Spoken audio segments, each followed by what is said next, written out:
All right, back from the Philly and Jacksonville card shows. A few stacks of cards, some boxes over here. Let's go through some of the pickups. So first off, helping one of my friends build out his 1956 top set. The Gil Hodges is here on the front. The rest are pretty much commons, but 11 more pickups. And these cards look pretty sharp. You can see the corners over here as well. So now down to 10 cards, including the mantle. Almost picked them up, the mantle, this weekend, but looking over some recent sales, found some better deals online. So you're going to hold off on purchasing that card at the show. Still will be looking for that 56 mantle for him at another show in the future. But there we go on the 1956s. Now I wanted to go over some quick single cards. I think I'm going to sell some of these in live streams, some better players. So Bueller, Heritage rookie. Goldschmidt, first Bowman, who's having an incredible year. Lamar Jackson, score. Another Bueller. Devers. Bueller. Judge Finest rookie. Soto, 53 rookie. Ohtani. Freeman. Ohtani. Josh Allen. We got 2 JVs. I think this is called a Nebula from Mosaic. It's like a case hit, but Jerome Bettis. Buster Posey gold. These are numbered to 50. And then a Russell Wilson. I think this is 2014 select. Yeah, and it's numbered to 99. I know people really like some of these like refractor, or I know in football and basketball they're considered prisms, especially lower numbered ones. So 99 of Russell Wilson. So those are some of my singles cards on those.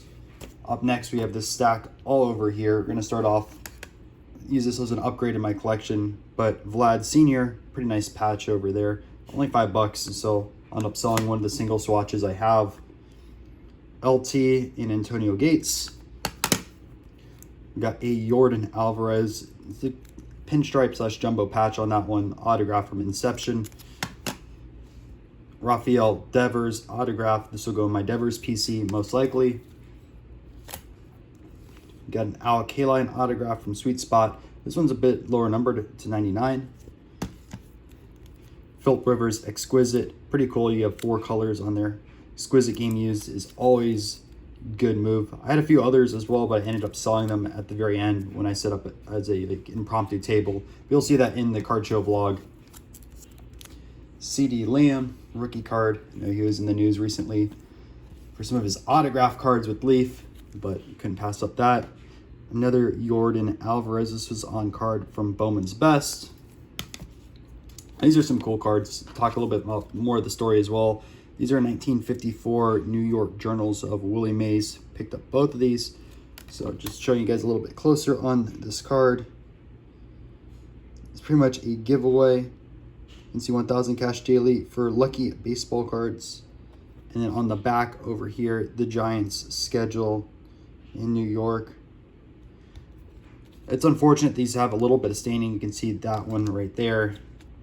This as well, because they present really nice. So I don't know if I'm going to end up grading these or just selling them raw. They're really cool Maze cards, but they just don't fit in my PC right now. Maybe another time. Either way, you just don't see them often at card shows.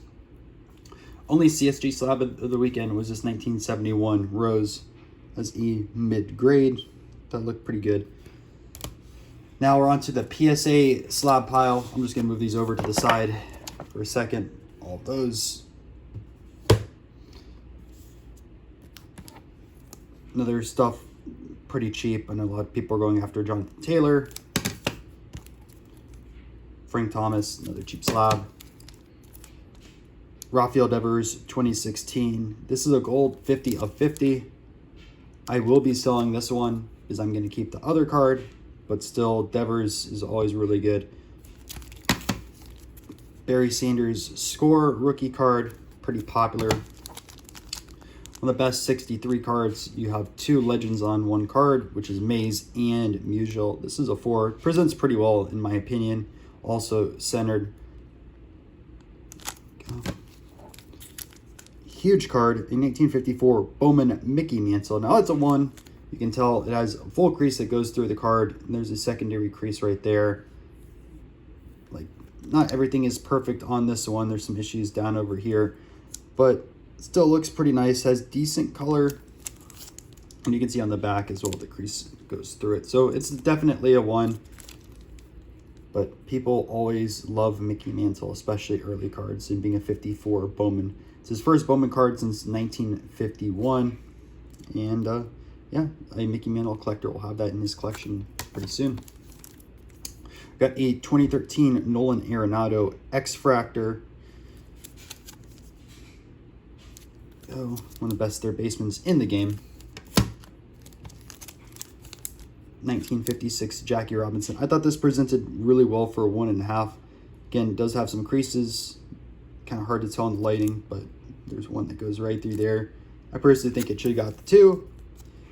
But either way, at the end of the day, it's still a early Jackie Robinson card. People like them. Got a Bryce Harper 2017 Bowman's Best on-card autograph. A 2020 Jeter. This one was numbered to 50, and I ended up picking it up less than the slabbing cost. I think it was like $20 or $25. You guys can see that over there. 5 of 50. But always a ton of Jeter fans, and now he's on Twitter as well. So there you go.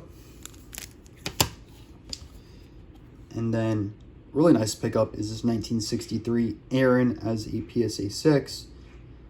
Way better center than everything that has been selling. Has a little bit corner damage over there, but that's common in the 63s. You also see that happen in 1953 and 71. Sometimes these colorful cards that go all the way to the edges, much easier to show any imperfections on the cards. So finding them high grade can be tough. I mean, I'll show you an example before I go over these cards. Like a white bordered card from 1973. You can damage these a lot more and it won't show in comparison to a 63. So there's just certain years that it just shows a lot. So with that being said, I have this full stack over here. And just a side note, these are all GMA slabs.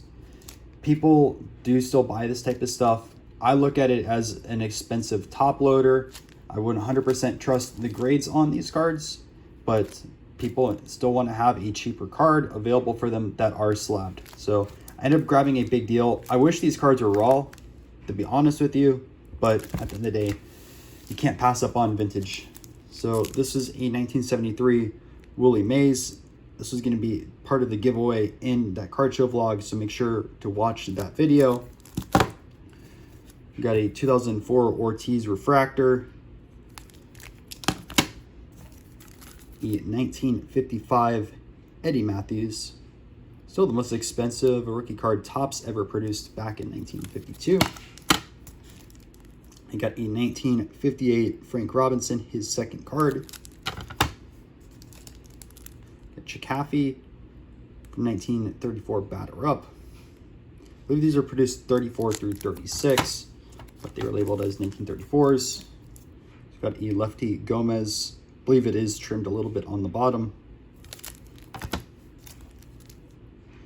52 Spawn, a little bit of staining on this one. 71 Munson, again, one of those cards that I said any type of damage will show. Nice 1956 Campy. Do think this would probably be a 3 if it got crossed. Another 1934 through 36 Batter Up of Bill Dickey. He has a few different cards in the set, and I think it was trimmed a little bit here on the bottom, unfortunately. We got a 1938 Gowdy. And if you guys aren't familiar with the set, there's two different versions. There's one like a plain background. There's other ones with graphics in the back. This is one of the plain background ones, but the set's always really popular among different collectors, so you can't go wrong picking up even a common. Got 33 Gowdy Pepper Morton. A few 35 Gowdies. I don't know if they're all in a row or not. They are not. Rick Farrell. Got another 34 Chuck Klein. Pretty good looking example. A little bit of surface damage, but still. Another 35 of Bottomley. Got a 1961 Yaz. 1938 Rick Farrell, or not 38, sorry, 36 Rick Farrell. It's from Gaudi as well. They actually had a game on the back, so you guys can see that right there. So there's different variations of cards. Another 71 Rose. Bit OC, but still presents pretty well. 63 Barra. Some whitening on there. Little specks over the surface. I've had so many 63 Barras over the years. I think the best I had was a 7. Back to another 1935 Gaudi 4-in-1. Also, another cool thing about the set, if you don't know, is this has a Babe Ruth card when he was in Boston. One of his last playing day cards. Might actually be his last. Could be wrong. But he's back with the Boston Braves at that point. It's an interesting card because like even mid-grade is just I'd say just, but it's like a few $1,000s more than like a 1 or a 2. It's one of those sets that if you want the Ruth in it, I would recommend you save up to get a higher grade than getting that base level just based off of the cost. Another one right here is a 1967 Roberto Clemente that I presented fairly well on that. You can see the back as well. So those are my slab pickups. I also ended up grabbing 4 boxes. I think I'm gonna do some box breaks on the channel really soon. Do some live streams as well with it. But Gypsy Queen. Now these aren't the 1800s cards, but Topps ended up coming back and making a set with them. So it'll be kind of fun to rip. I haven't opened up a hobby box in probably over 10 years or so. Opened up some retail back in 18, but nothing hobby-wise. So it'll be actually pretty fun to rip some of these out and get some really cool cards for some subscribers. But I ended up picking up 4 boxes. 1 I got in a trade, and then 3 I ended up purchasing at the show. But I think it was a pretty successful weekend between the 2 different card shows. I'm definitely exhausted because I had 3 hours of sleep before going to Philly. But hope you guys enjoyed the pickups. The vlog will be out in approximately 2 weeks, and can't wait for you guys to watch that one as well.